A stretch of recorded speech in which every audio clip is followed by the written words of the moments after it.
மக்களே, so big pass லைவ்ல நடந்த ஒரு சில அப்டேட்ஸ் தான் பார்க்க போகிறோம். ஸோ மாயா வந்து தன்னுடைய ஒரு நாள் சம்பளத்தை கொடுக்க போகிறாங்களா நிக்சனுக்கு. அப்படி ஒரு சவால் போட்டிருக்காங்க. யார் ஜெயிக்க போகிறாங்க அந்த சவாலில் அப்படின்ற மாதிரி ஒரு கேம் என்னென்னா, ஸோ கூடிய விரைவில் வந்து அர்ச்சனா மற்றும் தினேஷோட கேம் பிளே வந்து எக்ஸ்போஸ் ஆகும். அவங்க இப்படி தான் பண்ணுறாங்கன்றது எக்ஸ்போஸ் ஆகும். நான் அடித்து சொல்கிறேன், ஆணையா சொல்கிறேன் அப்படின்ற மாதிரி ஒரு பக்கம் நிக்சன் சொல்லியிருக்காராம். என் கட் ஃபீலிங் சொல்லுது அப்படின்ற மாதிரி சொல்கிறாங்க அப்படின்ற மாதிரி நிக்சன் வாதம் வச்சிருக்காரு. இன்னொரு பக்கம் வந்து மாயா எடுத்துனா கண்டிப்பாக அதெல்லாம் வெளியே வரதுக்கான சான்ஸே கிடையாது, அதெல்லாம் வாய்ப்பே இல்லை, அவங்க இதுவாக தான் இருக்காங்க, அப்படிலாம் கிடையாது அப்படின்றது ஒரு பக்கம் இவங்களோட வாதம். ஸோ எக்ஸ்போஸ் ஆகும்னு ஒருத்தர், எக்ஸ்போஸ் ஆகாதுன்றத ஒருத்தராக ஒரு போட்டி வச்சுருக்காங்க, ஒரு பெட்டு மாதிரி வச்சுருக்காங்க. ஸோ அதில் யார் ஜெயிக்க போகிறாங்களோ ஒரு நாள் சம்பளத்தை வந்து கொடுத்துடணும். நிக்சன் ஜெயிச்சா மாயாவோட சம்பளம், மாயா ஜெயிச்சா நிக்சனோட சம்பளம் அப்படின்ற மாதிரி ஒரு விஷயம் இருக்குது. பட் நீங்களும் வந்து அந்த மாதிரி கேம் தான் விளையாடி இருக்கீங்கன்றது தான் உண்மை. ஸோ ஓகேங்களா, இந்த வீட்டில் இப்போ எல்லாருமே 30 கேம் தாங்க விளையாடுறாங்க. ஓப்பனாக சொன்னாங்க, விக்ரமை தவிர்த்து எனக்கு தெரிஞ்சு மற்ற எல்லாருமே வந்து இந்த வீட்டில் கீழ்த்தனமாக கேவலமாக விளையாடி இருக்காங்க அப்படின்றது தான் ஒரு பாயிண்ட்டில். எல்லாரும் ஒரு சில பாயிண்டில் வந்து கீழ்த்தரமாக கேவலமாக விளையாடி இருக்காங்கன்றது தான் என்னோட பாயிண்ட்டு.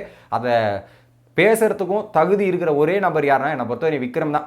எந்த ஒரு இடத்துலையுமே வந்து தன்னையை விட கீழே இறங்கியும் ஒருத்தர் வந்து அந்த மாதிரி பேசி கேம் விளையாடல விக்ரம். அந்த விதத்தில் விக்ரமை தவிர வேறு யாரும் இந்த டாப்பிக்கை பற்றி பேசுறதுக்கான ரைட்ஸும் கிடையாது, தகுதியும் கிடையாது அப்படின்றதான் என்னோட கருத்து. அடுத்ததான் வந்து பார்த்தீங்கன்னா விசித்ரா மேடம் சொல்கிறாங்க, இந்த ஆட்டிக்கிட்டு வந்தான்றதுல என்ன வார்த்தைங்க இது, இதெல்லாம் ரொம்ப தப்பு இல்லை, கண்டிக்க வேண்டிய வார்த்தை, இதெல்லாம் வந்து உட்காந்து பேசிகிட்டு இருக்காரு இந்த ஷோவில், இதெல்லாம் பண்ணிட்டு இருக்காரு, இதை யாருமே கேட்க மாட்டாங்க ஏன் அப்படின்னு.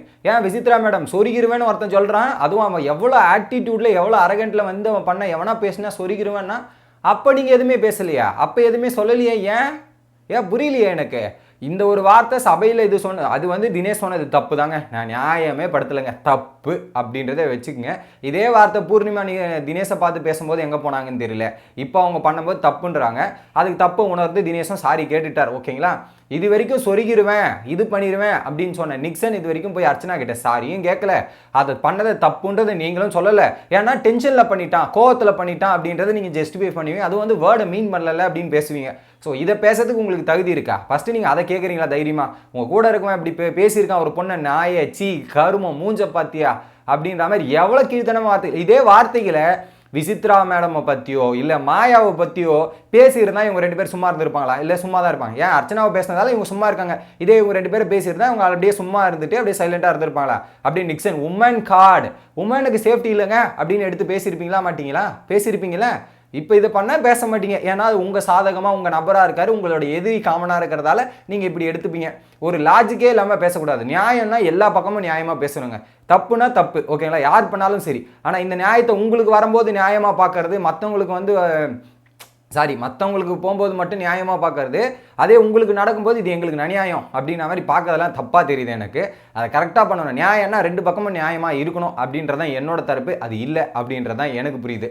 அடுத்ததாக மூணாவதாக என்னென்னா, கேப்டனுக்கு யாரை நிற்க வைக்கலாம் அப்படின்ற மாதிரி ஒரு திட்டம் போகுது. எதனா, ஸோ பி டீம் திட்டம் போட்டுட்ருக்காங்க, ஏ டீம் திட்டம் போகிறாங்களா இல்லையோ, இப்போ பி டீம் நிறைய திட்டம் போகிறாங்க.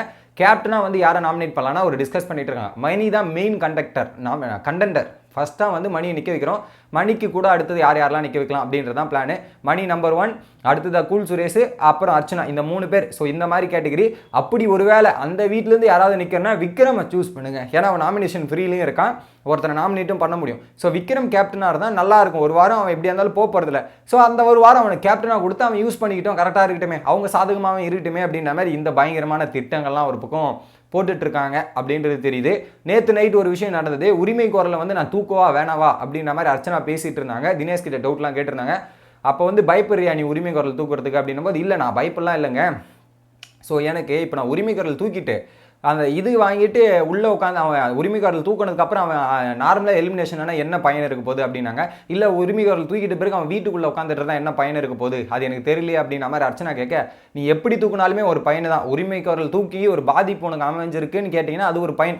எலிமினேட் ஆகலை, 2வது விஷயம் உனக்கு ஒரு அநியாயம் நடந்திருக்கு, உன்னை இந்த மாதிரி பண்ணியிருக்கான், ஸோ அதுக்கான பலன் கண்டிப்பாக கிடைக்கும். இதுக்கப்புறம் உன் விருப்பம் அப்படின்றத தினேஷ் அட்வைஸ் பண்ணுறாரு.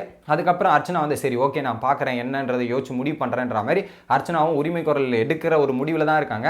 பட் அதுக்கான முடிவு கமல் சார் என்ன சொல்ல போறாருன்றது நம்ம இன்னைக்கு வெயிட் பண்ணி பார்க்கணும். உங்களோட கருத்து என்ன அப்படின்றத கமெண்ட் பண்ணுங்க. வீடியோ பிடிச்சதா லைக் பண்ணிட்டு தொடர்ந்து சப்ஸ்கிரைப் பண்ணி சப்போர்ட்